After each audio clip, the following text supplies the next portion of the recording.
Rekan Dakta pukul 7.37 waktu Indonesia Barat dan saatnya kita masuk dalam segmen Sorotan Dunia Islam bersama Dewan Pakar Dewan Dakwah Islam Indonesia Kota Bekasi, Hairul Fuad. Assalamualaikum Pak Fuad.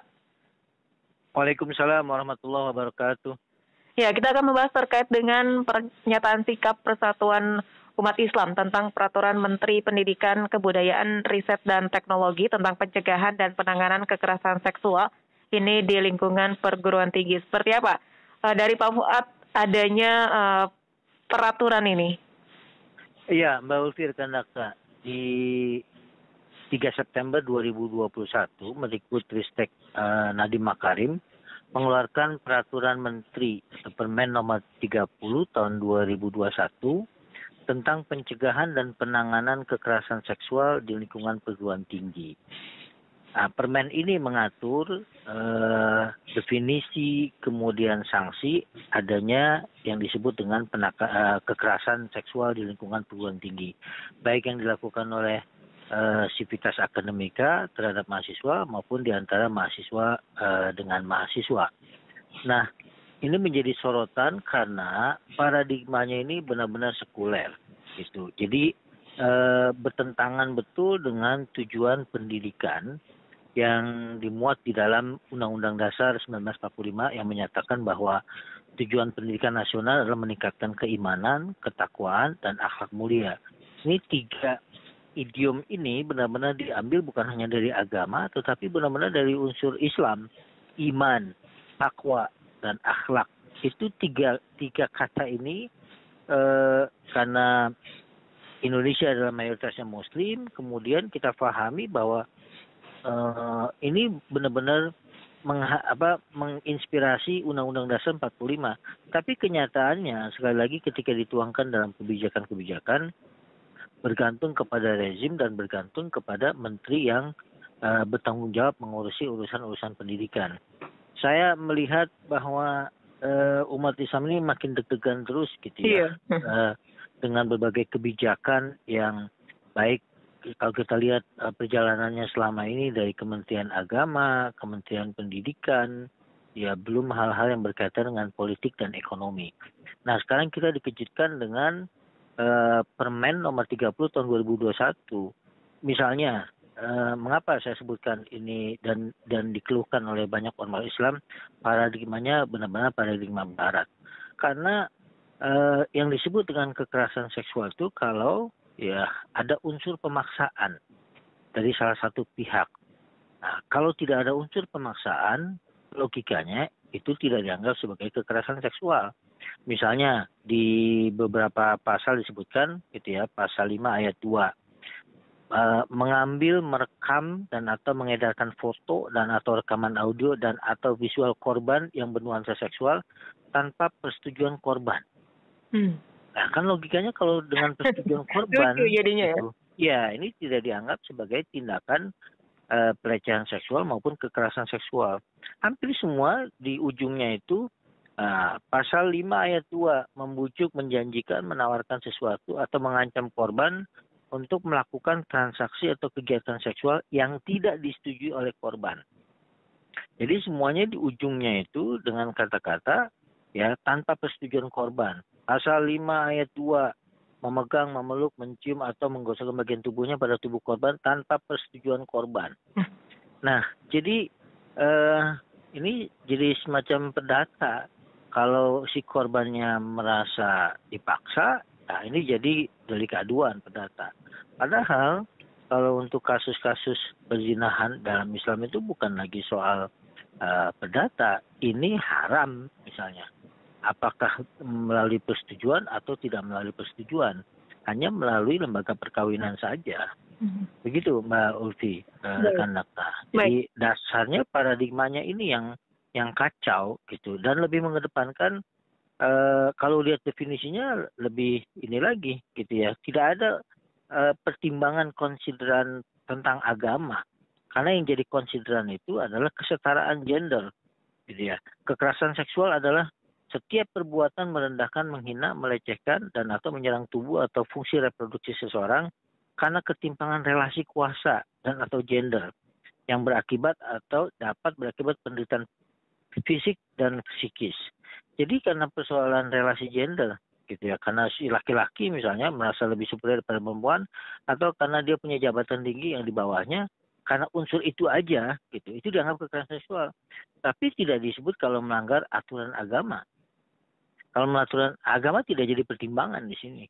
Pertimbangannya hanya dua, relasi gender atau relasi kekuasaan. Itu saja yang ada muncul dalam definisi permen itu. Begitu, Mbak Ulfi. Ya.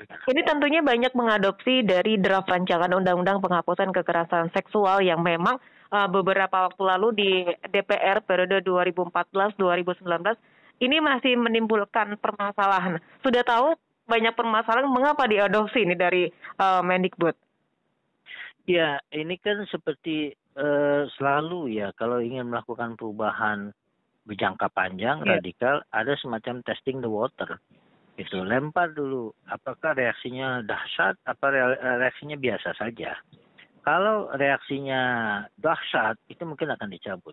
Tapi kalau reaksinya datar, apalagi menimbulkan pro kontra. Pro kontra misalnya, sebagian kelompok sekuler itu benar-benar menyuarakan, jalan terus Pak Menteri, jalan terus. Suara umat Islam kalah, maka akan jalan ini. Bergantung kepada bagaimana protes yang disampaikan oleh masyarakat. Dan kita terenyuhnya, mengapa hanya umat Islam gitu ya, hal-hal beginian. Umat agama yang lain tidak kelihatan vokal, padahal itu juga merendahkan agama mereka. Hubungan di luar perkawinan itu dikecam, dikutuk oleh bukan hanya Islam tapi semua agama. Tetapi mengapa yang konsen itu hanya kelompok Islam? Itu pun ya, tidak serta-merta semuanya. Masih ada akademisi, masih ada tokoh, masih ada pemuka agama yang masih menyuarakan, oh itu wilayah publik, bukan wilayah privat, bukan wilayah publik. Kalau wilayah privat ya silahkan saja, itu mutual consent gitu. Jadi kita lihat urut-urutannya, dulu pernah ada kontroversi disertasi di UIN Jogja yang semacam menghalalkan hubungan seksual di luar pernikahan karena mutual consent, karena sama-sama setuju, tidak ada paksaan. Jadi benar-benar ini paradigma sekuler, bukan paradigma barat yang Judeo-Kristen, yang berakar pada Yahudi dan Kristen, tapi yang berakar pada sekularisme. Ini yang masuk pelan-pelan, bahkan terasa masif gitu ya. Dari soal bagaimana kebijakan-kebijakan Kementerian Agama. Nah sekarang Kementerian Pendidikan sudah beberapa kali. Dulu soal penyusupan ide-ide komunisme di Kementerian Pendidikan. Nah sekarang yang berkaitan dengan paradigma barat. Jadi memang jabatan itu bergantung kepada pucuk pimpinannya. Pucuk pimpinannya ya menterinya memang sekuler. Semua orang tahu, istrinya juga non-muslim, lalu kemudian orang tuanya juga nyinyir dalam beberapa pertemuan terbuka. Itu nyinyir sekali dengan hal-hal yang baik berkaitan dengan radikal gitu. Jadi meskipun namanya wajahnya Arab, Nadiem Makarim, tertipu masyarakat ya. Ya, wajahnya wajah mancung gitu ya. Kemudian Makarim. Nah, Makarim itu kan makarimul akhlak yang mulia. Tapi nggak tahu nih pelegalan seperti ini ya berjalan mulus di lingkungannya. Begitu Mbak Ulfi. Baik, tentunya dalam membuat suatu rancangan undang-undang apalah namanya, tentu harus ada para ahli, akademisi, dan juga tokoh-tokoh ya yang bisa dilibatkan. Apakah memang ini hanya mengadopsi saja memang bermasalah tanpa melibatkan yang lain, berdiskusi mana yang harus dimasukkan dan mana yang tidak harus dimasukkan, begitu Pak Fuad? Saya kira mereka mengerti betul prinsip partisipatoris, gitu ya. Bagaimana melibatkan masyarakat. Tetapi pelibatan masyarakat kan juga selektif. Dari kelompok mana dia akan berkilah, kami ke partisipatoris dalam merumuskan ini. Ada unsur A, unsur B, unsur C. Tetapi dalam lembaga itu yang diambil yang kira-kira sepaham dengan mereka. Dan belum tentu merepresentasikan lembaga itu. Jadi cukup dikatakan ya ada 5 lembaga, 5 NGO, 5 pakar yang kami konsultasikan. Tetapi yang jadi pertanyaan pemilihan seleksi terhadap tokoh dan lembaga itu. Bukan soal partisipasinya, mereka pasti akan mengakui partisipatif gitu. Tetapi orang-orang di sekelilingnya mindsetnya ya sudah terbentuk seperti itu. Jadi meskipun diskusi orang berdebat luar biasa, pada akhirnya mereka akan mengambil keputusan berdasarkan pertimbangan rapat ini, pertemuan ini kami putuskan ini. Meskipun ada suara-suara yang keberatan, tapi untuk sebuah undang-undang kan tidak semua dimasukkan keberatan itu.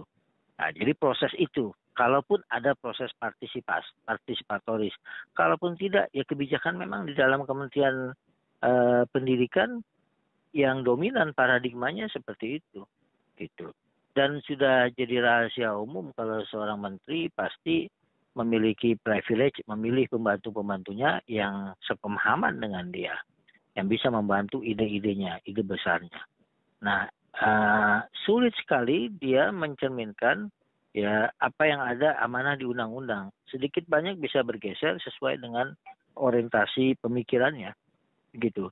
Jadi kalau kita lihat misalnya sekulerisme, ini paling tidak ada 6 paradigmanya gitu ya. Kesetaraan gender, demokrasi, HAM, toleransi, pluralisme, dan kebebasan berekspresi. Ini yang dijadikan guide untuk merumuskan undang-undang, untuk membuat sebuah kebijakan. Parameternya ini. Lihat saja tadi definisinya. Kesetaraan gender atau kesetaraan kekuasaan. Itu tidak boleh ada eksploitasi. Agama sama sekali tidak masuk pertimbangan dalam membuat rumusan permen tadi. Gitu, Mbak Ovi. Baik, Pak Fuad, kita jeda sejenak, kami mengundang rekan Dakta untuk bergabung bersama kami di 0218816363 atau WhatsApp 0815111007. Dan rekan Dakta, kami lanjutkan kembali Sorotan Dunia Islam bersama Dewan Pakar Dewan Dakwah Islamiyah Indonesia Kota Bekasi, Hairul Fuad. Pak Fuad. Ya, Mbak Ovi. Ya, tentunya bagaimana dari tokoh-tokoh Islam ataupun dari ormas Islam lainnya menyingkapi hal ini? Tentunya ini selalu istilahnya cek ombak ya, apakah memang ada kontroversi dulu atau tidak, pasti ada sanggahannya nanti ke depannya. Iya, ini kalau lolos gitu ya, kalau tidak disanggah, kalau tidak diminta dicopot gitu, bermasalah, akan menciptakan kultur baru di perguruan tinggi.